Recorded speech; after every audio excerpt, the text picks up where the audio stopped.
So I get calls every day. Sierra, my rent is going up $200, $400. One poor guy, his rent is going up $700. What do I do? All right, so I don't usually deal with a lot of rentals, but I do have some suggestions for you.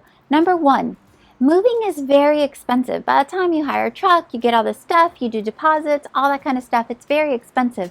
So measure out, is it worth it to pay the money? And number one, negotiate. Can you negotiate with them? Sure, they might want $300 more, but if you've been a great tenant and you've never given them issues and you've always paid on time, say, hey, this is my track record. Would you take this much instead? And see if they're willing to negotiate.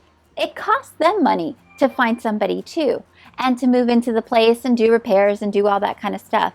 Ask them if it's worth it for them. Number two, consider moving just a little bit further out of town. Sometimes adding something like a 10 to 15 minutes to your commute can actually save you a ton of money on rentals. There's so many great little towns right around Gainesville that if you're not like in the heart of it, you can actually pay a lot less and get even a lot more house. So think about that.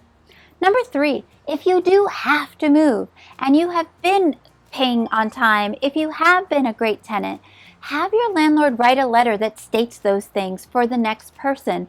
It's very hard to find a rental right now. And so if you have a letter that says, I've paid on time every single month for the past 4 years, I've never had a complaint against me, nothing like that, that might give you a leg up. Next, consider, and I know this is kind of touchy, nobody wants a roommate, but if you are planning to eventually buy a house where you can actually pay less than you are in your mortgage, if you're thinking about buying a house, maybe for a short time, having that roommate will give you the saving power that you need. Maybe that second job, listen, nobody wants a second job. They stink. I can tell you that right now. But maybe having that second job for a short time where you're building your nest egg so that you can eventually buy would make a big difference. Let me tell you, if I had bought the first home that my dad suggested I buy when I was still a college student, my rent was like $400. Right now, same condo, the rent is about $1,400. So think about that huge shift. So renting, buying, if you have questions, let's talk. Connect with me. Just go to connectwithsierra.com. Sierra Huddleston, Boss Heart Realty.